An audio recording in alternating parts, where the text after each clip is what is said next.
Permendikbud.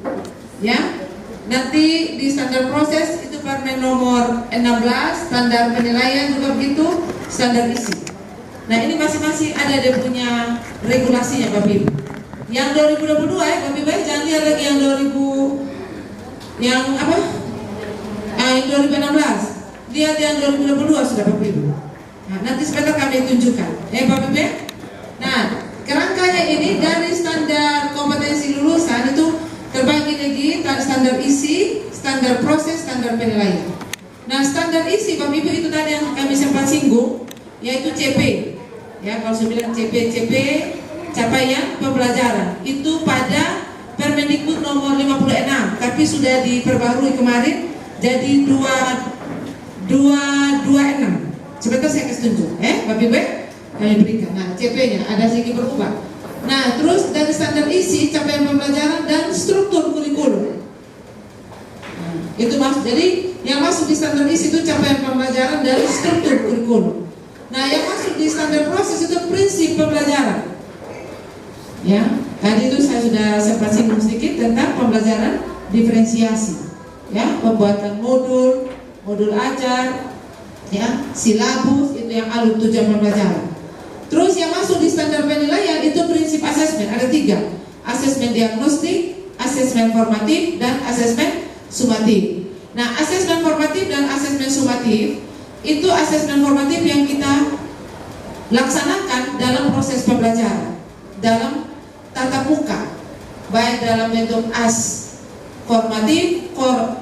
formatif, ya, dan yang sumatif itu yang kita katakan sebagai ujian akhir, ujian semester. Bapak Ibu ya? Nah, lanjut, ini Bapak Ibu kerangka kurikulum Merdeka Belajar.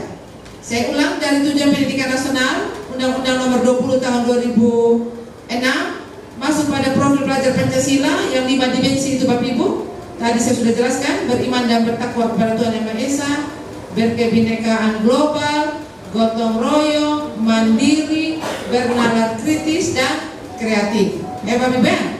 Nah, dari profil belajar Pancasila baru masuk di standar kompetensi lulusan. Dari standar kompetensi kelulusan dibagi lagi menjadi 3, standar isi, standar proses, standar penilaian. Ya, standar isi itu tentang capaian pembelajaran, struktur kurikulum, standar proses, prinsip pembelajaran, standar penilaian, prinsip asesmen.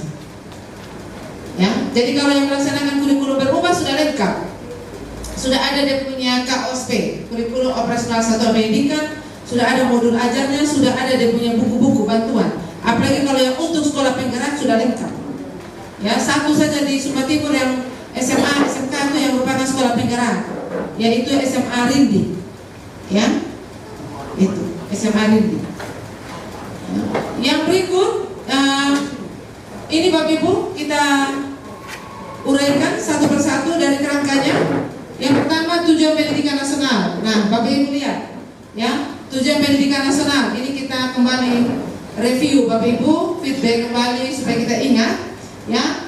Tujuan Pendidikan Nasional itu ditulis dalam Undang-Undang Nomor 20 Tahun 2003, ya, bukan 2006 2003, pasal pertama ayat kedua, berdasarkan Pancasila dan Undang-Undang Dasar 1945, ya, itu pasal keberapa lagi kalau di undang-undang bahwa apa?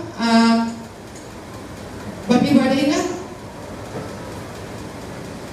Kecerdasan apa? Yang di pasal 30 atau 33 tuh? Ayat. Iya. Coba ulang Ibu. Mencerdaskan kehidupan bangsa. Nah, itu kita berikan tepuk tangan buat Ibu. Kalau kita bintang kita harus tanya nama siapa, asal sekolah dari mana gitu ya. Begitu. Terus setiap apa yang disampaikan kita harus memberikan apresiasi. Ya, juga sama anak-anak Bapak Ibu ya. Itu pembelajaran dalam diferensiasi kurikulum merdeka. Nah, Bapak Ibu ingin ya dari Tujuan Pendidikan Nasional sama juga di K13.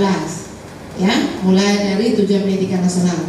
Setelah Tujuan Pendidikan Nasional itu Bapak Ibu bisa lihat di situ arti pendidikan yang tertuang dalam Undang-Undang Nomor 20, ya. Itu Bapak Ibu bisa lihat, pendidikan adalah usaha sadar, usaha dia bilang. Ya, usaha sadar Berarti harus kita berbuat kan Bapak Ibu toh? Betul tidak? Bagaimana kita memanusiakan manusia? Ya. Bagaimana caranya? Kita harus sadar dulu Bapak Ibu. Kita harus punya mental yang bagus dulu. Ya. Usaha sadar dari hati nurani kita Bapak Ibu. Ya. Dan terencana untuk mewujudkan suasana belajar dan proses